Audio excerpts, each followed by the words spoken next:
Blender provides a lot of information with its interface, and can be flexible enough to fit the workflow you need. Let's go over some of the basics on how to interpret and interact with Blender's UI.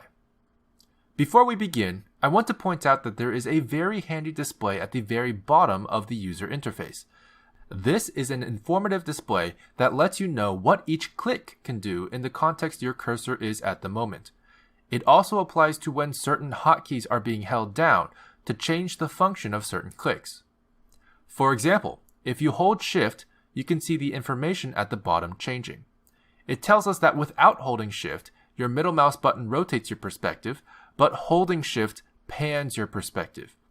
Feel free to refer to this display at any time while watching this series or playing around with Blender to learn more of its features. As a quick reference, here are what some of the mouse icons translate to. Now, the next big thing you'll notice is that each important section of the UI is separated into panels. These panels are scalable if you click and drag any of the boundaries, and they can also be whatever you'd like them to be. Simply click the drop-down menu in the top left or bottom left of a panel and select a different type of editor. You can also create more panels by right-clicking a boundary, clicking Split Area, and then left-clicking at a position of the screen you desire. To delete a panel, simply right-click a boundary, click Join Area, and left-click over the panel you'd like to overwrite. Additionally, if you would ever like to maximize a panel to focus on it, simply mouse over an area and press Ctrl Space. You can also press Ctrl Space again to return. While this is extremely powerful, Blender also provides default workspaces you can choose from that set up the appropriate editors for specific workflows. You can find these workspace options in the tabs above. For hotkey users, you can press Control Page Up or Control Page Down. We will be going over each of these workspaces in future videos. However, for this video, we will focus on the primary editors of the Layout workspace. Further introduction of other editors will be given in editor-specific videos. So, let's begin. If you saw our viewport navigation video, then you already know what the viewport is. This is where our 3D scene is displayed. In this editor, you can perform a variety of tasks that interact with your 3D scene and its objects. However, it's important to note that there are two helpful quick menus in the viewport. Simply press T as in Tools, or left-click this arrow here to expand the Quick Tools menu for the viewport. This includes tools such as the Select Box, Move, Rotate, and Scale. For hotkey users, keep in mind you can also use Shift Space at any time to bring up the same tools menu but labeled and at your cursor location. This works similarly to a pie menu in that you have the option to hold the Shift Space hotkey, move your cursor to the tool you want, and release the hotkey to select a tool. You can also press N as in number or left-click the arrow on the right to open additional quick settings, which include your item's transformation data, tool-specific settings, and other viewport options. You'll notice here there is an option for the 3D cursor. This is a very powerful tool which you can see right here. This red and white circle acts as the spawning point for any new objects and can be used as a reference for pivoting, which we'll go over in another video. To place it around your scene, simply hold Shift and right-click. To recenter the cursor, simply press Shift S and select Cursor to World Origin from the pie menu, or adjust the location and rotation settings in the right-hand side quick menu. Now, this feels like a good time to explain what pie menus are for those who are unfamiliar. Pie menus are quick wheel menus that appear around your cursor after a hotkey is pressed. You have three options when navigating a pie menu. The first option is to right-click to cancel in case you changed your mind.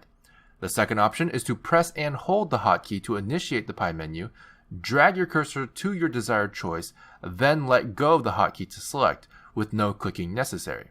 Or the third option is to let go of the hotkey that initiated the pie menu before moving your cursor, then use your cursor to left-click select the option you like.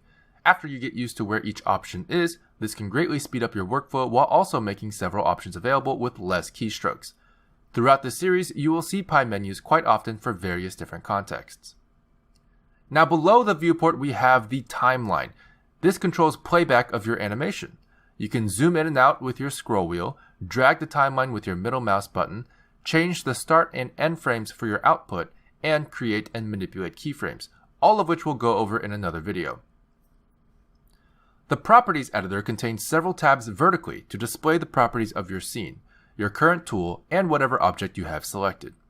To start at the top, this first tab represents the options your currently selected tool in the viewport may have. In this case, the Select Box tool gives you a few different selection options. The next few tabs, which you can see are separated by a small gap, contain your scene-specific properties.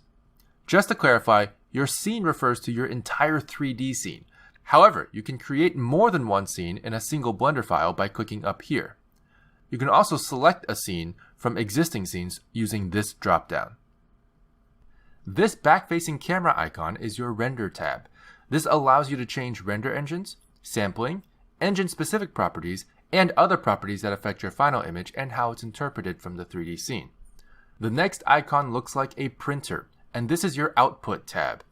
This is where all of your output settings can be tweaked before render: resolution, frame rate, file path, file type, and much more. The icon that looks like a stack of photos is the View Layer tab, and is similar to what used to be called render layers. View layers are typically used to separate background and character passes, for example, for easy compositing after a render. However, you'll notice this is only the pass properties, not the objects, and it's for only one view layer, the one we're currently in. To select a different view layer to change its properties, you'll need to go up here, similar to creating a new scene. You can create and select existing view layers here. While we're on the topic, I'd like to point out what this panel above Properties is for. In order to specify which collections of objects are rendered out in each view layer, you can check and uncheck collections here in what's called the Outliner.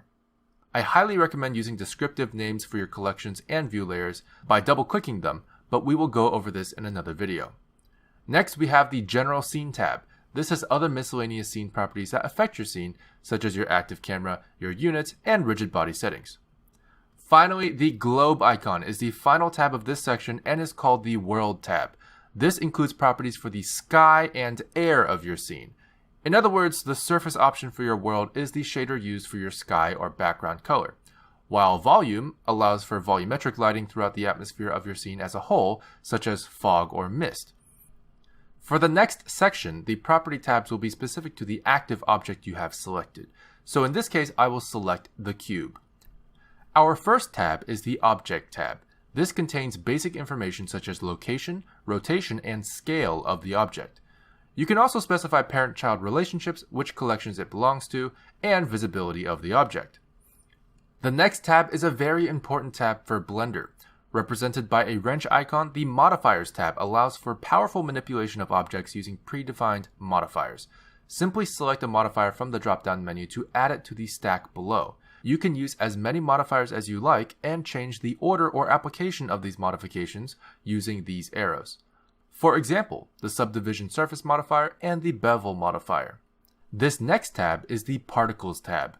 You can see the icon looks like an object shooting particles out from its main body. In here, you can create particle systems and add them to the object you have selected. Next is the Physics tab, which looks like an orbiting planet icon. This contains several different types of physics simulations and physics manipulators, including cloth, rigid body, smoke, fluid, collision, and force fields such as wind. The next icon looks like two objects wrapped together. This represents the Constraints tab. This tab is very similar to the Modifiers tab, but deals more so with relationships of the objects you have selected with other objects or values, rather than manipulating the object by itself. You can have an object copy the location of another object with the Copy Location constraint, stay above the ground with the Floor constraint, or point at another object with the Tracking constraints. The green triangle icon is for your object's mesh data. To explain what mesh data is, I can tell you that the reason why our cube is a cube is because of the mesh data. If I were to take this exact same object and change the mesh data, its shape would not be the same, but its object properties such as its location would remain the same. Here you can manipulate your vertex groups, also known as weight maps, your shape keys, also known as blend shapes, and your UV maps. Other geometry-specific settings belong here as well. And finally, we have our Material tab. This is represented by a material sphere icon and is where you control much of how your object is shaded during render. The material you choose here will affect how shiny your object is, what color it is, and how rough it may appear to be. The final tab is actually in a different section, as you can see. There's a small gap there. This is the Texture tab, represented with a checkered canvas icon, and is not object specific. Textures exist as separate entities that can be referenced for a number of things, including the world, aka skybox, materials, or brushes. Because of this ubiquity, they are in a separate section. Before we move on, let's go ahead and left-click to select our lamp object. This is the dotted circular thing you see next to our cube. Once you have that selected, you'll have access to its lamp properties, which looks like a light bulb.